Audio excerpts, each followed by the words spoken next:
when Biden speaks out, he says, we're not going to war with Russia. Okay, great. Anything we're doing is defensive, not offensive. But we're doing things that are going to stop. Why are you apologizing? If you're trying to send a message to Putin, it's, don't worry, we're not going to do this. But on the other hand, we are going to do this, and we're hoping this.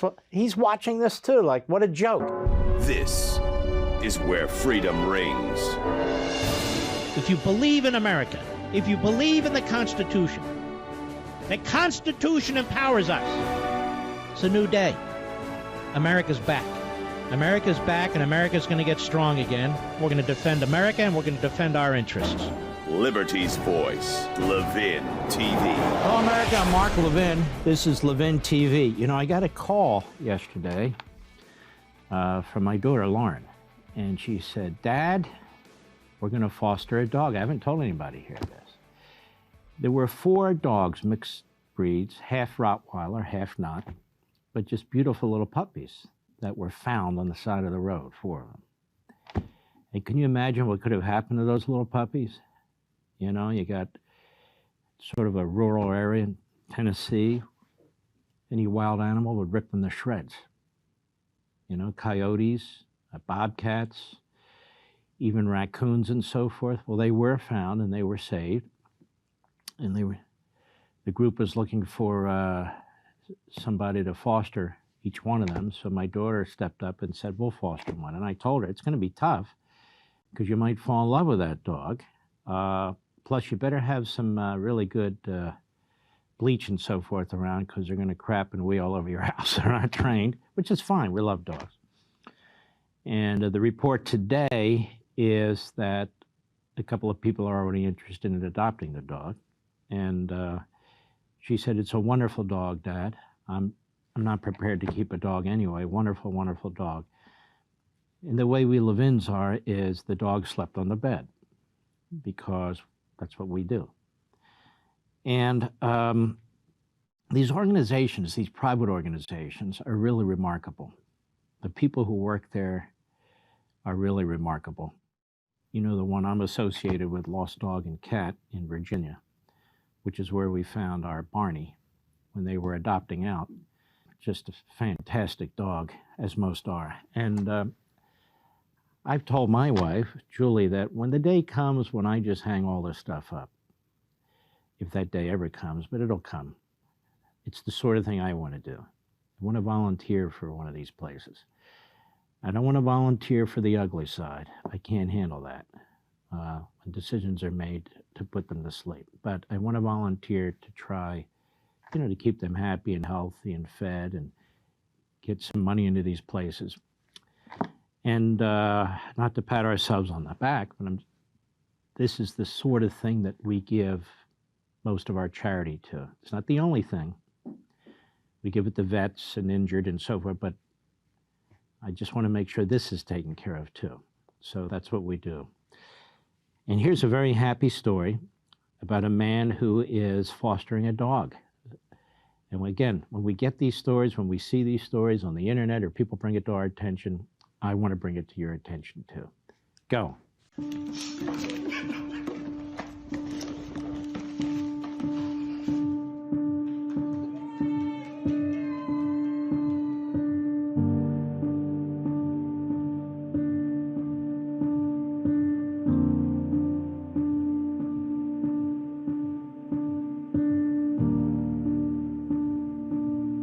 The shelter called me and they said there was a mommy dog who just delivered. They asked if I could come get them.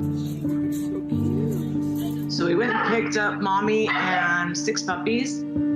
So I bottle fed them, and then at 8 weeks old, we had adoption events. We went through tons of applications. Most got adopted, and then Mary was adopted as well. A year and a half after adoption, I got a call from a different shelter saying, we have one of your dogs here. My heart sunk. And I was like, oh my gosh, who? Found out it was Mary.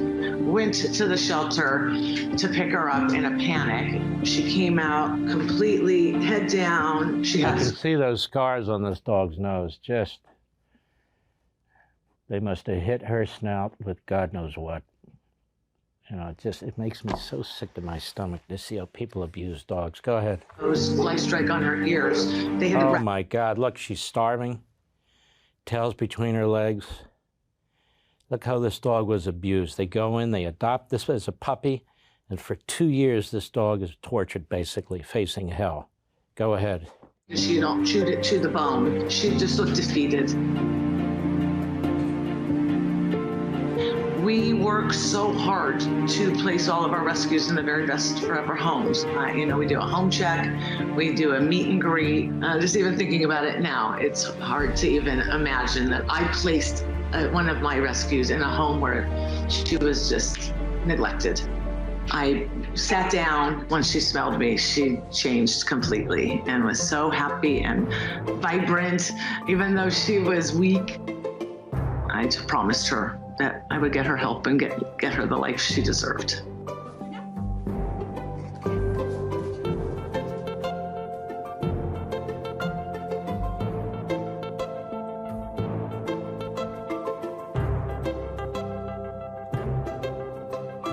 The husband did not want to get attached. He was making it very clear, this is just a foster. We are not going to foster fail.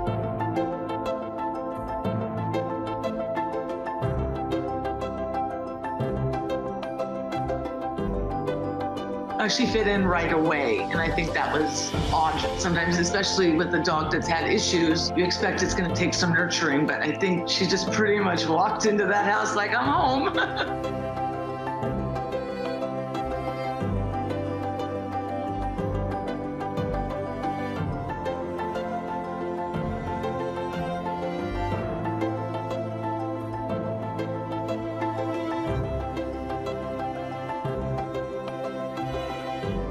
And the wife texts me and said, I want to surprise him for Christmas with adopting Mary. Can we do that? I'm like, of course. She said he loves her and she loves him. I know she fits in perfectly in our family.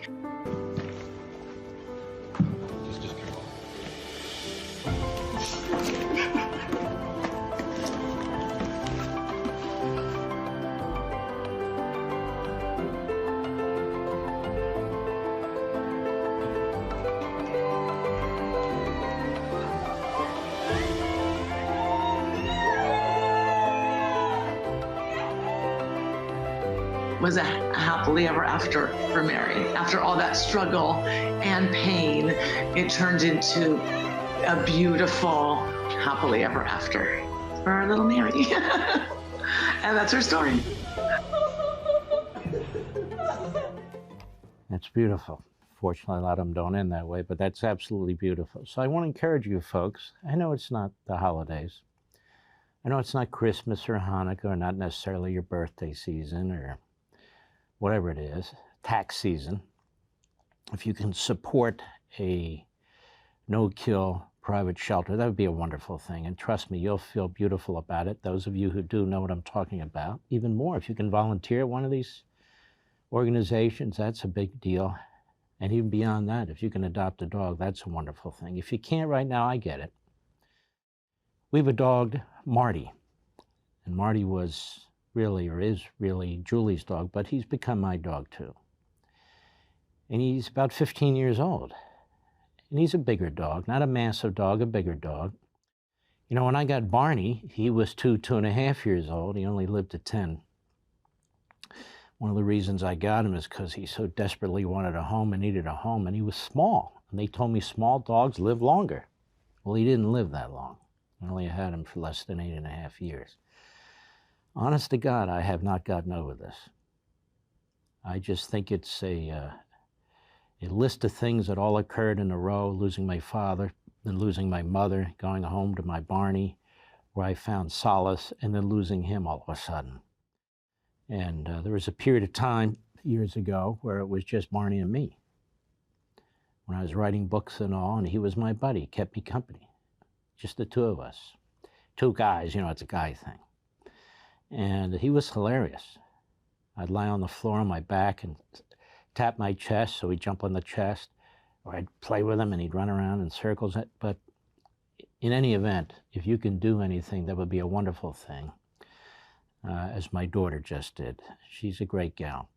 And my son, Chase, it's a long story. I won't bother you with all aspects of it, but there was a husky that lived in Alabama. I say lived very loosely. He was maltreated. As best as I can remember, the people that had him were involved in nefarious activities. And the dog had escaped or run away, or the dog was put up, I don't remember. And back then, Chase lived in California. And he insisted on saving that dog. He did everything humanly possible, and that's when our friends from Lost Dog and Cat kicked in.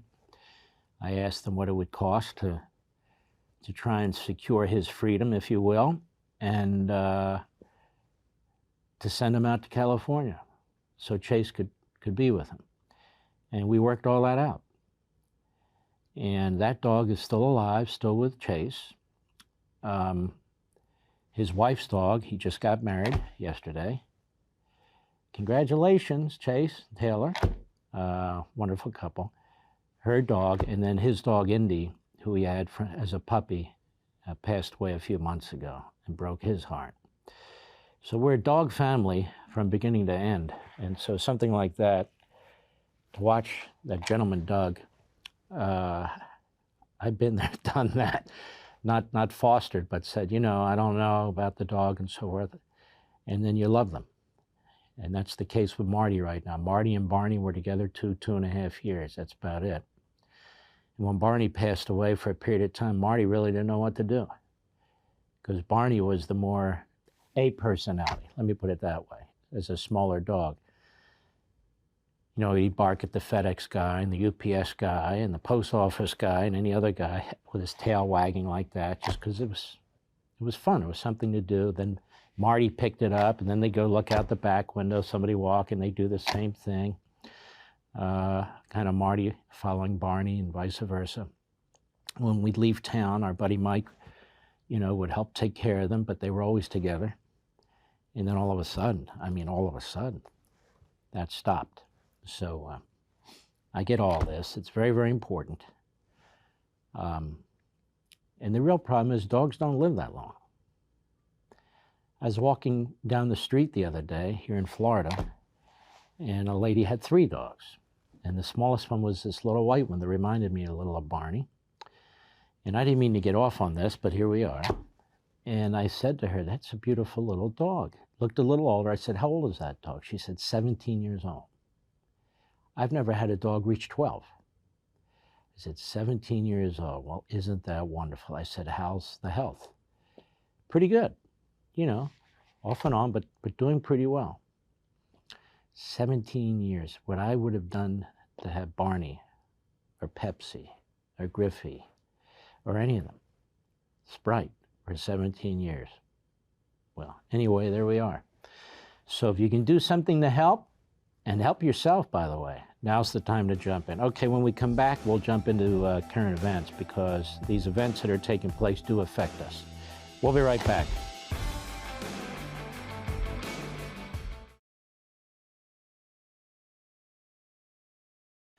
Welcome back. Vladimir Putin is a thug. He's a mass murderer. He's a power-hungry, typical Russian leader. It amazes me that we have people in our own country, some who claim to be conservative Republicans, but then again, the lunatic left as well, who never criticize Putin. Instead, they criticize the United States like the Marxist left. I'm no fan of Joe Biden. He's a dithering buffoon. He's always been a dithering buffoon, even before he lost his mind. He never really had one. And yes, his acts of appeasement, I believe also he's in many ways a Manchurian candidate, have weakened this country greatly. His decisions have weakened this country, whether Afghanistan or Iran, whether that pipeline originally in Europe, and allowing Putin to pull out of a nuclear deal so he can modernize his nukes and all the rest of it, and basically undermining the United States military by not providing them with funds to even cover inflation, have all led to this point.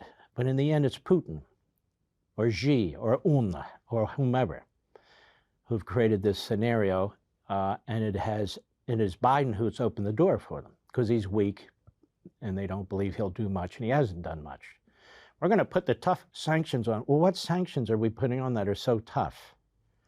Obviously, they've had no impact, and we're gonna ratchet them up. The more he does what? The more he kills. How about you ratchet them all the way up right now? I don't know, but anyway, so this issue about Ukraine is important. You know, we have people like J.D. Vance, who wants to be the senator, the Republican nominee from Ohio, and others, say this is none of our business. After all, the argument goes, if we're not going to defend our own border, why are we defending Ukraine's? Huh? Well, maybe we should defend our own border and also help support Ukraine. Why do we have to follow Joe Biden's logic? We should absolutely defend our own border, and we should absolutely assist the Ukrainians. I want you to look at a map. I want you to look at a map. And I want you to look at where Ukraine is vis-a-vis the other countries. Now, what country is to the west, southwest of Ukraine? Anybody know off the top of their head? It's a country called Hungary. What country is to the north of Hungary on the western border of Ukraine? Some of you may have heard of this country too. It's called Poland. We also have something called the Balkans, and on and on and on. Some of those countries are part of NATO, where we have an absolute obligation to assist them in defending their territory. Do you think Hungary and Poland think Ukraine is no big deal? They think it's a huge deal. And yet we have people in this country who support Hungary and Poland, but don't support what their position is. Their position is rational. And didn't Putin tell us the other day in his rather rambling speech sitting behind a desk, he regrets the fall of the old Soviet Union, and he believes most of these countries, which never belonged, quote unquote, to Russia in the first place, whether they conquer them or not, should never have been released. So he's not just looking at Ukraine. He's already taken Crimea. He's already taken a big chunk of Georgia. He's looking well beyond that, ladies and gentlemen, where even the EU has said we could be looking at a world war here, a huge war in Europe. What does Ukraine have to do with us? What does Taiwan have to do with us? What does Iran have to do with us? What does any of it have to do with us? And our allies, what do you think they would do if we just walk away?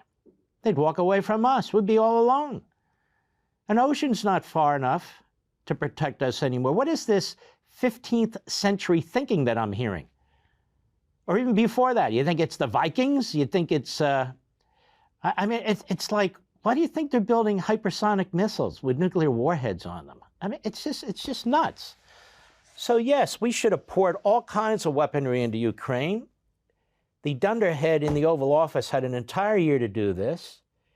He's got the same advisors that Obama did, because these are Obama people who put us in this position. 2014, those two provinces in eastern Ukraine, which now Putin on his own has claimed, okay, they're independent. He's claiming provinces in another country are independent. Why? Because he's following Hitler's strategy. What was Hitler's strategy? Well, at least early on in the Sudetenland, Hitler said the Sudetenland has always been German.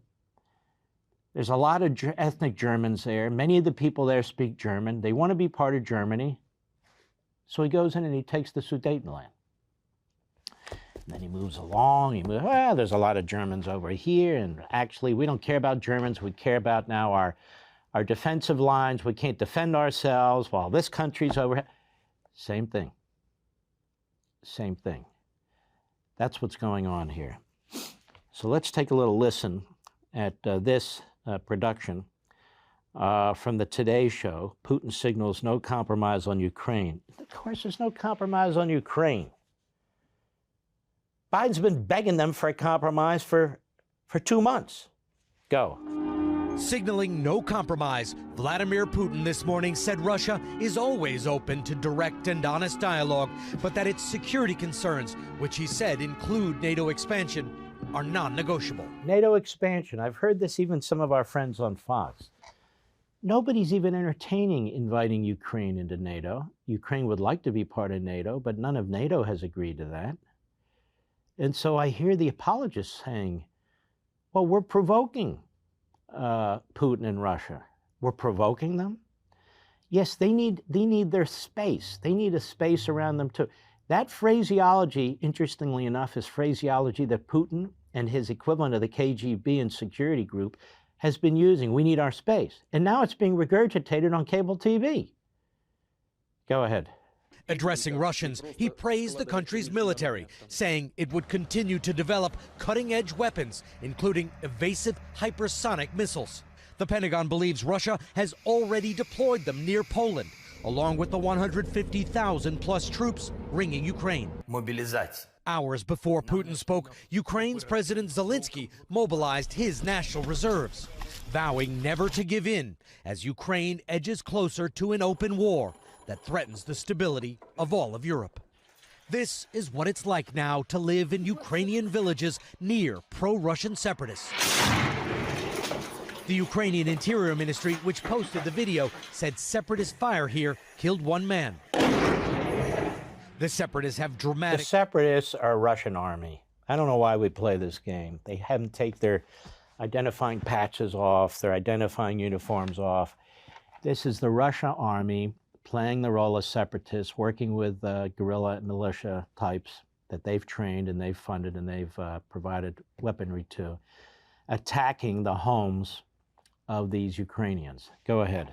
Increased their attacks over the last several days, goading the Ukrainian military to respond now that they have protection from President Putin, who yesterday extended the goalposts, saying he doesn't just recognize the independence of Russian-speaking separatists in territory they already control, but also in vast areas now firmly in the hands of the Ukrainian government, including the Soviet-era industrial port city of Mariupol, home to 450,000 people. So now he just claims that industrial port, 500,000 Ukrainians here, that's part of Russia's security blanket.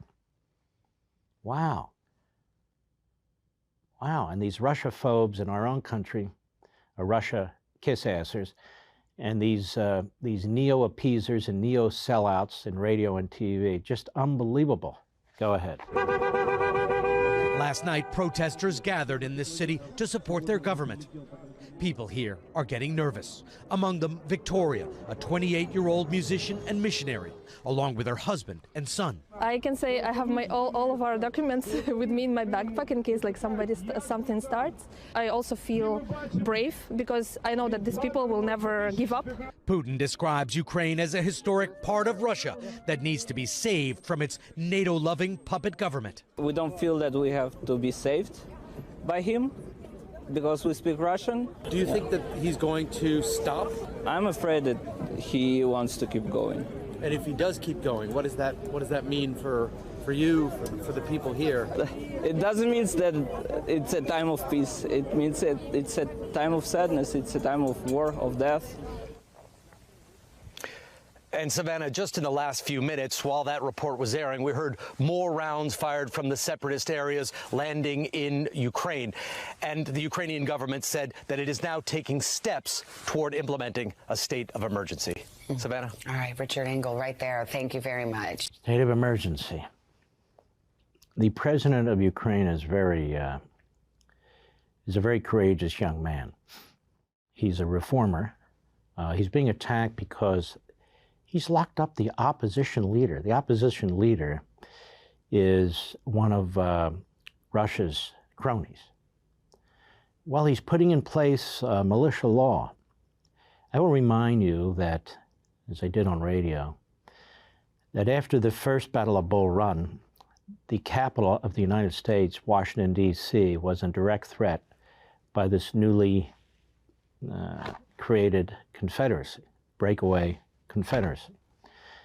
And Lincoln was trying to get troops to protect Washington, D.C., not just from the South, but from the North, because Maryland was a split state, really half slave, half free, and half pro Confederacy, half against. But one of the northern cities that was mostly pro-slavery was Baltimore. And the Massachusetts infantry couldn't get to Washington because of violent riots where the people in Baltimore were literally attacking, brutalizing, and in some case killing forces that were coming down from Massachusetts. So what was Lincoln to do? What would you do? You know what Lincoln said? He sent other parts of his army to Baltimore and said, lock them up. Anybody who prevents forces from the North from coming down to protect Washington, the capital of the North, capital of the United States, were to be locked up. And he's told, well, that violates the Constitution, habeas corpus. People have a right to due process, to take them to court. He said, what am I to do?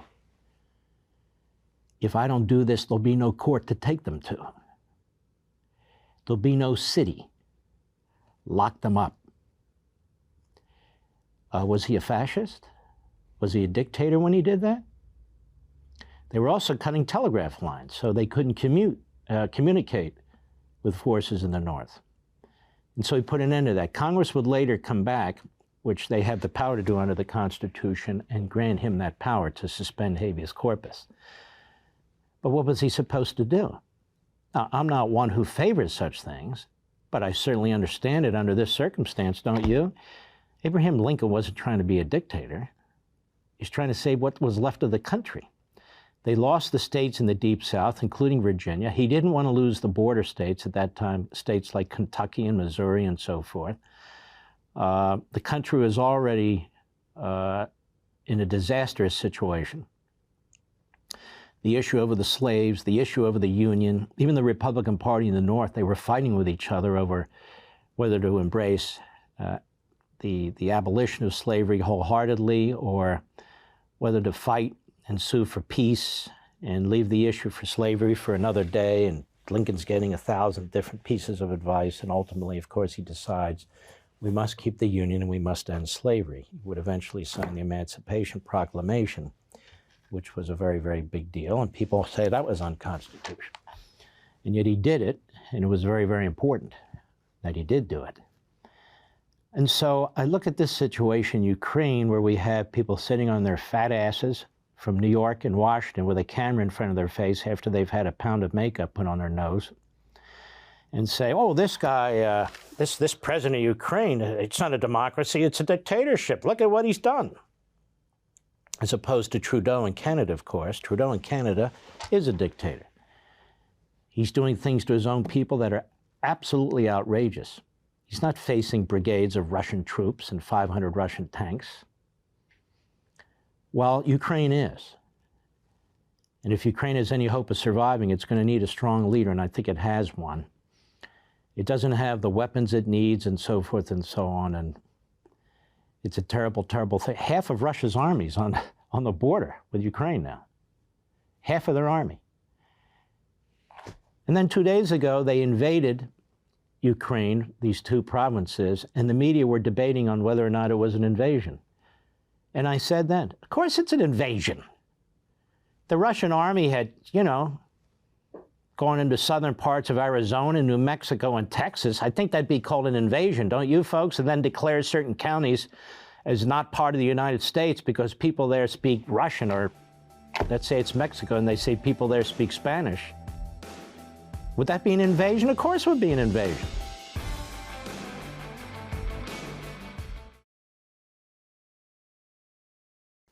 Welcome back. Well, who is Vladimir Putin exactly? And how did he get so powerful? Seems to have come out of left field, if you will. Let's take a look at this clip from Vox today. Go. When the Berlin Wall fell, a 40-year-old Putin was working as an undercover spy in East Germany for the Soviet security agency, the KGB. The Soviet Union dissolved into 15 new countries, including the new Russian Federation. In Putin's eyes, Russia had just lost 2 million square miles of territory. He later called this a major geopolitical disaster of the century, lamenting that tens of millions of his co-patriots found himself outside Russian territory. The new government had to sell off nearly 45,000 public businesses, like energy, mining, and communication companies that had been run by the communist regime, and it was chaos. The Russian economy was in a free fall, and all of these companies ended up in the hands of a few extremely wealthy men, known today as Russia's oligarchs. At the same time, the new Russian state was having a hard time establishing itself. Russia's first president, Boris Yeltsin, was wildly unpopular for cooperating with the West. And to make matters worse, he was an alcoholic, and many... All right, okay. This Vox is a radical left site, just so you know, and they have some good facts here. He was an alcoholic. He was also a great leader who made so much of this happen. Not just Gorbachev, but him. Him, Reagan, John Paul II, Thatcher, Helmut Kohl. Hundreds of millions of people freed from behind the Iron Curtain under captive nations. They can call him an alcoholic all they want. This is what they tried to do to Grant. This is what they tried to do to Churchill. Churchill, one of the greatest leaders in human history. Grant, one of the greatest leaders in American history, did so many wonderful things for this country for which he's not recognized, which is an abomination. And so this guy drank. So what? If it wasn't for him working with the others, tens of millions of people would not be free behind the Iron Curtain. The curtain is gone, and Putin is trying to reverse course. So let's not just so glibly say, and he had a drinking problem. Okay, go ahead. Russians thought he was an embarrassment. In order to stay in power, he leaned on the support of these oligarchs, surrendering an immense amount of political power to them. Those oligarchs were sort of the new industrialists. Remember, we had these big industrialists, really starting with Vanderbilt and others in the mid 1800s to about 1860 or so, and then others. You had Rockefeller, Mellon, Carnegie. They built America. So they can trash them all they want. But you have electricity, you have automobiles, you have oil and natural gas. You have all kinds of things as a result of what these so-called robber barons and oligarchs did, because the government couldn't do it. And if we had 1,000 small businesses working on the same thing, they didn't have the capital and the resources to pull together to create the things that they created. Look at electricity. I mean, you needed an immense amount of resources. And by the way, our so-called robber barons, but you know, the people in the media, the people who write the history books create the narrative. And when our government under McKinley, it wasn't because of McKinley, but under McKinley was bankrupt and was going under, literally. The currency was about to be eviscerated. He called in our so-called robber barons, and they lent billions of dollars to the federal government to save it. And some years later, they created the Federal Reserve rather than have a situation like that. But I would just point that out to you. And it's thanks to the railroads, and thanks to all these other things that were created. Electricity available in your own home, unheard of. You had Thomas Edison, the light bulb, and so forth. We had this vast middle class, which Marx was not counting on. He thought we'd have a vast proletariat that would rise up and overthrow the government. Instead, we have a vast middle class of working Americans, red-blooded Americans, who will rise up and defend their country. Go. Shows how inequality actually worsened after the fall of the Soviet Union. This is where Vladimir Putin enters politics. He leaves the KGB in 1991 and becomes the deputy mayor of St. Petersburg. Putin uses his position to give special treatment to friends and allies in the private sector. He helps them structure monopolies and regulates their competitors, quickly becoming a favorite among the oligarchs. Before long, he's assembled a support network of oligarchs, crime bosses, and security officials, mostly fellow former KGB officers like he was. With their help, he rapidly ascends to the upper echelons of the new Russian state. In 1999, President Boris Yeltsin appoints Putin, still relatively unknown in national politics, to be the prime minister. A fierce nationalist, Putin feared Yeltsin was letting the US dominate Russia and that NATO, the alliance that worked for decades to contain Soviet influence, would expand into the new liberated countries and surround Russia. Maybe. Putin wanted to run the country. That's what he wanted to do. Yeltsin, or his family members, have been involved in some very bad activity in terms of money and so forth, but they all had, including Putin. And let's see how they report the rest of it. Go ahead. Putin's goal then became to build a strong Russian state, one that would be both stable at home and capable of exercising more influence over its neighbors. and he quickly got his chance. Okay, so what he does is he blackmails Yeltsin. And he says, I got stuff on you and family members and so forth, and I will make sure you're not charged and you're not prosecuted. You step down. I want to become the president of Russia. That's pretty much what happens. He blackmails his way to the top. But you can see what a thug he is. Go ahead. During the post-Soviet chaos, there was escalating violence in Chechnya, a region that had informally seceded from Russia in the mid-90s. Chechen warlords and terrorists were pushing into Russian territory and attacking the border. In August 1999, a series of deadly bombings killed more than 300 people in several Russian cities, including Moscow. Putin, the new prime minister, immediately blames Chechen separatists for the attacks.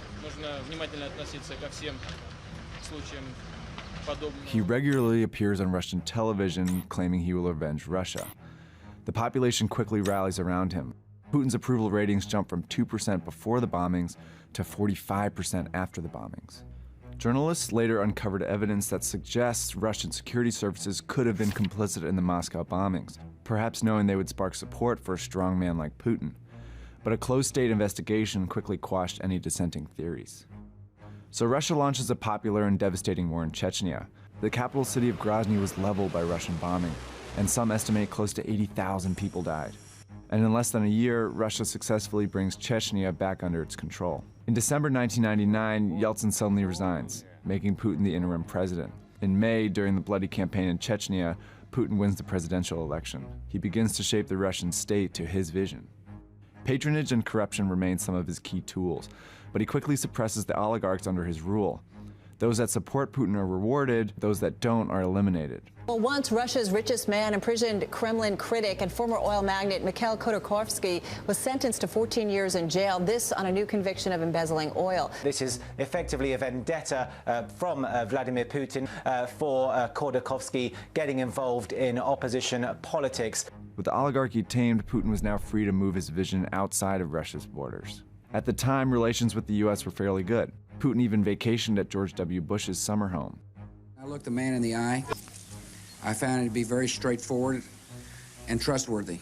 But things were about to change. In August 2008, Russia invades Georgia, a former Soviet republic.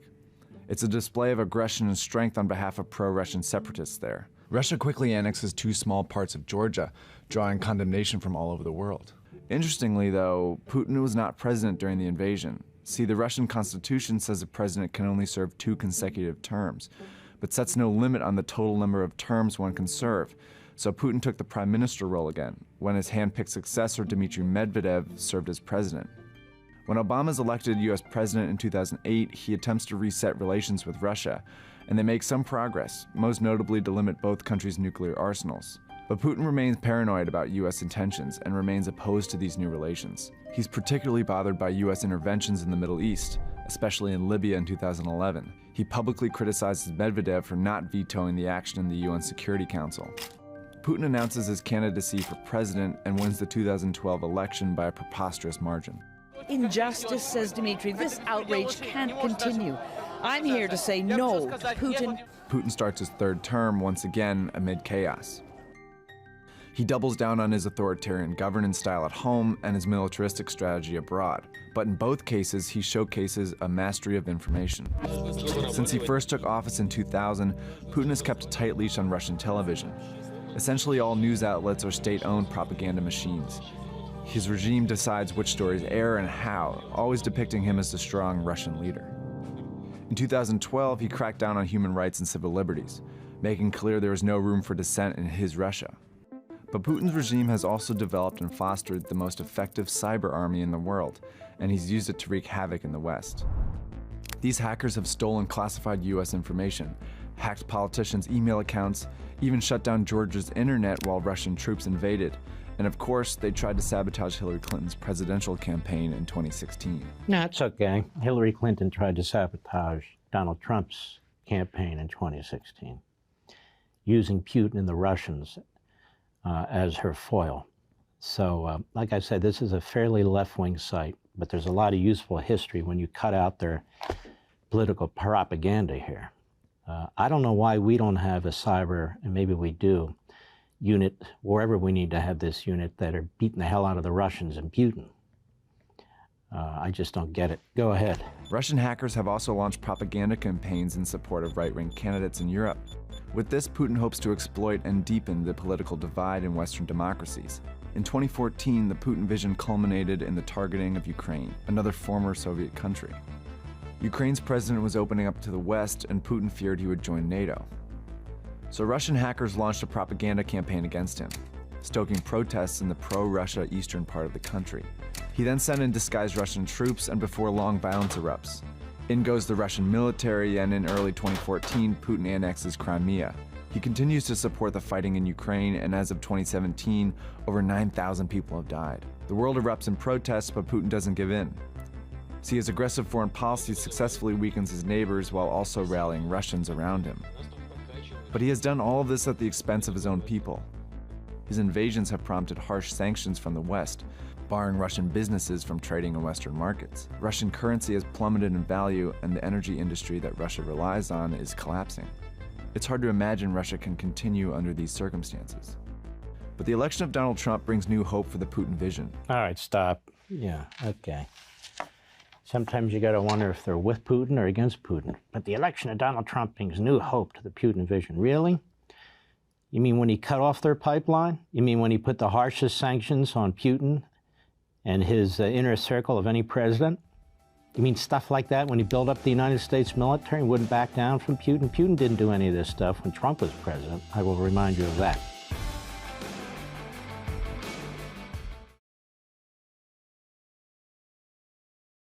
Welcome back, America. I want to hit this other topic before the end of the program, and that is the sanctions now that have been levied against Russia as of this moment, and what it means for the Putin regime, if anything. Go. I'm announcing the first tranche of sanctions. These sanctions are a major step. And we hold further sanctions at readiness to be deployed. The U.S. and its allies coordinated a first round of sanctions against Russia over its troop deployment to breakaway regions of Ukraine. They're hoping the financial pressure that the sanctions create in Russia will discourage Moscow from going any further into eastern Ukraine or using his force to take over the country entirely. The sanctions are expected to have limited impact on Russia's economy, but Western governments say they send a strong signal. The U.S. blacklisted 2 major banks and banned the trade of any new sovereign debt. Let's hold on. We could destroy their economy altogether. I don't understand this either. They're hoping it has an impact. What do you mean you're hoping? I mean, you got 1 foot in the water and 1 foot out the water. I don't get it. And then when Biden speaks out, he says, we're not going to war with Russia. Okay, great. Anything we're doing is defensive, not offensive. But we're doing things that are going to stop. Why are you apologizing? If you're trying to send a message to Putin, it's, don't worry, we're not going to do this. But on the other hand, we are going to do this, and we're hoping this. He's watching this too. Like, what a joke. Go ahead. While some allies said they would sanction individuals connected to the breakaway regions and impose travel bans. Wow, travel bans. Wow, Putin and his oligarchs won't be able to travel where? To Key West, Florida? I mean, I don't really know. Oh, travel bans. Oh! That guy is pouring his army into another sovereign country. You think he's worried about travel bans? Was Mao worried about travel bans? Stalin, Hitler, travel bans? Go ahead. The political message that sends to Moscow is, hey, you are going to be politically isolated from the global economy. All of these actions will also affect the price or the exchange rate of the ruble. But one penalty is sparking concerns for international energy markets. Germany's decision to put the Nord Stream 2 pipeline on hold, an $11 billion project that would bring natural gas directly from Russia to Europe. In dieser Phase ist es jetzt wichtig, neben ersten Sanktionen eine weitere Eskalation und damit eine Katastrophe zu verhindern. Darauf zielen alle unsere diplomatischen Anstrengungen. The U.S. had long called for the pipeline's opening to be halted, and Germany froze the project even though it's the biggest buyer of Russian gas in the world. The European Union also relies on Russia, with about 40% of natural gas supplies coming from there. Cutting off future natural gas imports through the Nord Stream 2 project, that's already pushed natural gas prices up 5 times what they were last winter. That's a big cost.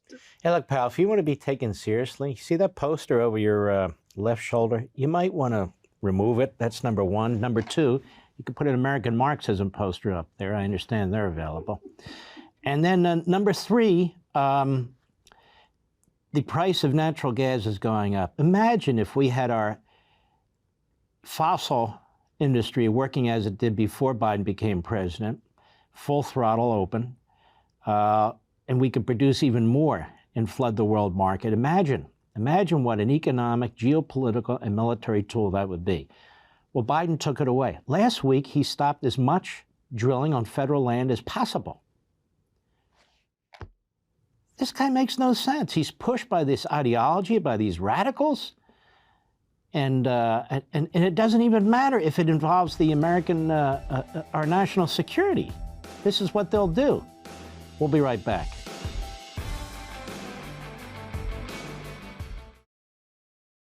Welcome back, America. Point of personal privilege in the last minute or so I have remaining. I couldn't be prouder of my kids and my grandkids. We have a great family, And I am so excited and happy for Chase and Taylor, who just got married yesterday, 2/22/22. They're just very, very nice young people, you know, red-blooded Americans who love their country and who live life to the fullest. They're very responsible, mature kids, too. We've been very, very lucky in that regard. So it's another chapter in the life of this family. It's a wonderful chapter in the life of this family. My beautiful daughter, Lauren, and her husband, Nick, and our 2 grandkids. Wonderful, Jenna, my stepdaughter, who is just a fantastic doctor. And of course, David, who is just a wonderful patriot and a very decent human being. My wife, my mother-in-law, the entire family. I'm very, very lucky. But at this moment, I just want to say to Chase and Taylor, may you have a happy, healthy, long, wonderful marriage. And just remember this, everybody's married. You're going to get into it every now and then. It's how you get out of it that matters. Don't hold a grudge. Let little things go. Some of us have learned the hard way, but we have learned. You're married long enough, you get it. See you next time on Levin TV.